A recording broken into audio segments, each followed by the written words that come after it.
Imu-sama is just playing with Loki. In the latest chapter of the manga, it was shown that Imu was surprised when he saw Nidhogg face to face. And this is a bit strange on Imu's part. Because during chapter 1177, when Imu possessed Gunko, he had already seen Nidhogg.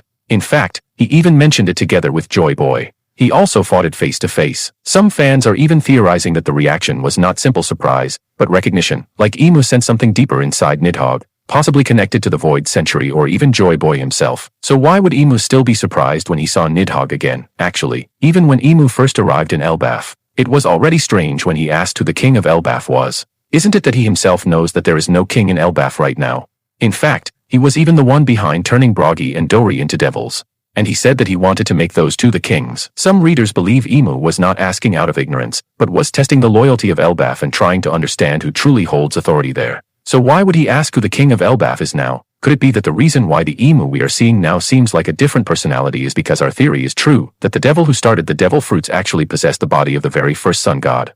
This would explain why Imu's presence sometimes feels ancient and unnatural, as if there are two different wills inside one body. Anyway, that is just one of the things we will talk about in this video. Let's start this topic of course with the fight between Imu and Loki. We saw that Imu used Omen to physically enlarge his body until he became as big as Loki. If you noticed in the Elbaf mural that we saw in chapter 1138, we saw that the one representing Imu-sama was literally extremely huge.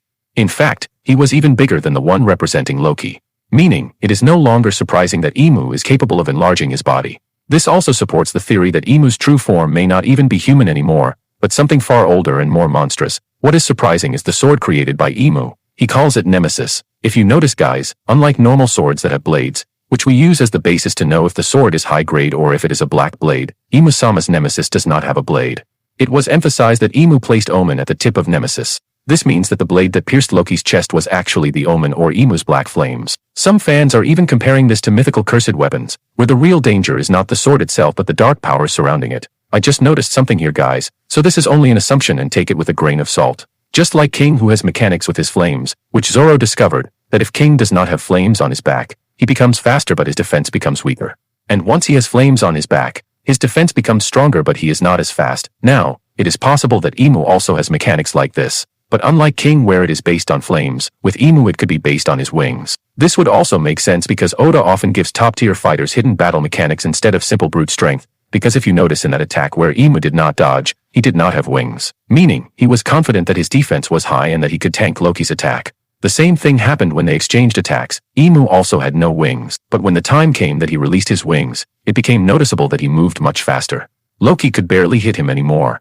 And at the moment when Imu lost focus and got hit by Loki's attack, we saw that Loki sent him flying far away, meaning, it is possible that when Imu's wings are out, he becomes faster but his defense becomes weaker. And once he has no wings, that is when he becomes more durable. If this turns out to be true, then defeating Imu may require understanding this exact weakness first. Just like how Zoro figured out King's secret, another piece of evidence for this is when he attached himself to the Tree of Adam. At that time, we saw that he still had wings. But when Loki attacked using Thorheim, we saw that Imu removed his wings and he survived Loki's Thorheim. That moment really feels like Oda quietly giving us a clue for future battles. Anyway, if we realize it, somehow Loki is still able to fight back against Imu. He is able to land attacks even though he is taking more damage. Meaning, Loki is truly capable of damaging Imu as well. This is huge because not many characters in the story can even force Imu to defend seriously. Now, if you remember, who was the one who defeated Loki and chained him to the Tree of Adam? Wasn't it Shanks? Meaning, if Shanks were to arrive in Elbaf right now, then most likely he is also capable of fighting Imu. This is also why many fans believe Oda is saving Shanks for a direct confrontation with the world government, though, I am not saying that Shanks can defeat Imu. Just for comparison, speaking of comparison, if you remember Shamrock's attack on Loki, Loki even threatened that he would deal with Shamrock once he got free. And Shamrock's only response was that Loki was free to hunt him anytime. This means that Shamrock can really back up his statement. Since if Shanks was able to defeat Loki, then most likely Shamrock can also defeat Loki because obviously, he is Shanks' twin. But at the same time, Oda may be setting Shamrock up to show how dangerous the Holy Knights truly are, going back to the fight between Imu and Loki, because of what we are seeing in this chapter compared to the last chapter of Imu's fight. This is where we can prove that Zoro and Sanji are still really far from the level of Loki, Imu, and Luffy. From this fight, we can realize that the Straw Hat Pirates are still not ready for the final war. Because if the power levels of Shanks, Shamrock, Loki, and Imu are all on the same level, and only Luffy on the Straw Hat Pirates side can match them, then surely they will just be completely defeated by their enemies. This is probably why Oda is slowly building alliances around Luffy instead of making the Straw Hats handle everything alone. That is why it is so amazing if the Revolutionary Army is really the one that will invade Mary Geos, because we already saw how strong the Gorosei were during the Egghead Island arc. They are almost on the same level in terms of strength as Loki, meaning, if Dragon has this much confidence to attack Mary Geos, then it only means that he truly has something to show in battle.